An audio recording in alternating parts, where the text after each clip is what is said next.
Yeah, but Nkurumah, I advise anyone who's listening to our conversation, if you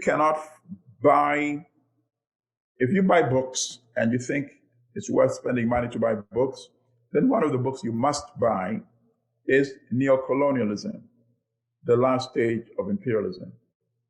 Because not only does Nkurumah analyze the history, and he makes the argument that since the West committed so many crimes against Africa just to access our resources, why do you think they're not going to commit similar crimes just because now we are formally independent, when they will still have the same demand and the hunger for our resources?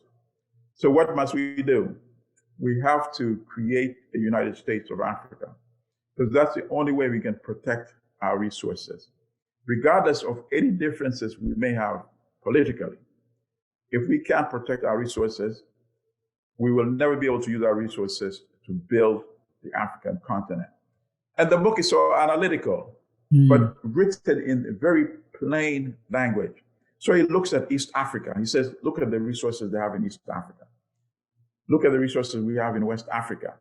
The ones they don't have, the ones we don't have, you know? Yeah. So we can build industries that don't cannibalize each other. So we allow East Africa to specialize in certain types of manufacturing, and they will have the entire African market for those products. We will have West Africa focus on certain types of manufacturing that is not being duplicated in East Africa, so that West Africa, for those particular products, will have the entire African market. And that is how we will build up our domestic industry. The book is not just a book, it's a blueprint for African independence and African economic development. That's why I strongly recommend it. And let me give listeners another incentive.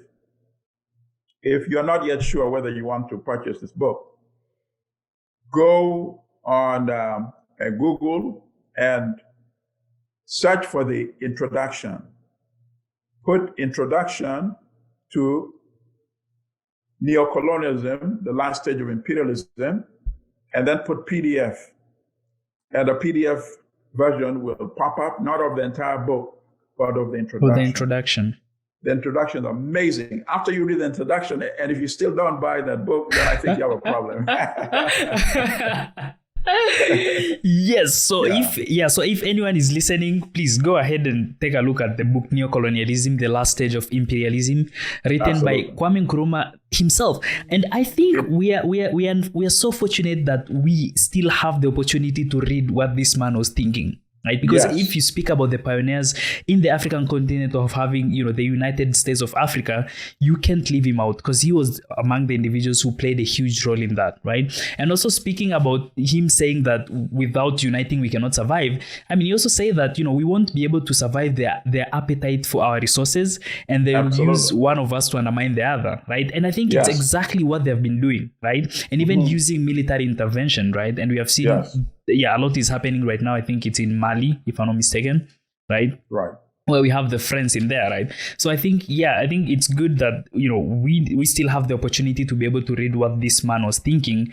And if you're listening to this podcast, you definitely have to go and check the book Neo-Colonialism, the last stage of imperialism, published in 1965 by Kwame Nkurumah himself.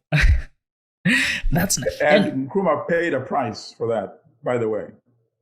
The United States wrote an official protest. Think about that. Official government protest of the United States to the government of Ghana because of that book. Wow. I mean, I don't think anyone needs any other incentive to go and read that book. Yeah.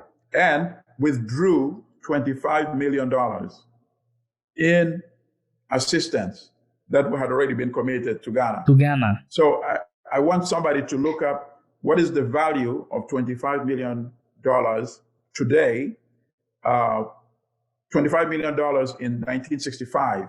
What is the value today? Right. And that gives you an indication of how substantial that amount of assistance was. That was withdrawn because of Nkurumah's book. So that's why I say this is a blueprint for African liberation and for African development. I'm so sad that even many African progressives are not aware of this book. This book should be reprinted in Africa for the African market, you see, to make it much more accessible for people in Africa. Because not everybody can access Amazon. Yeah, and that's order true. it from Amazon, you see. That's true. We need African publishers. If you're publishing books in Africa, why would you not want to publish this kind of book, which would benefit so many people on the African continent, you know? Yeah.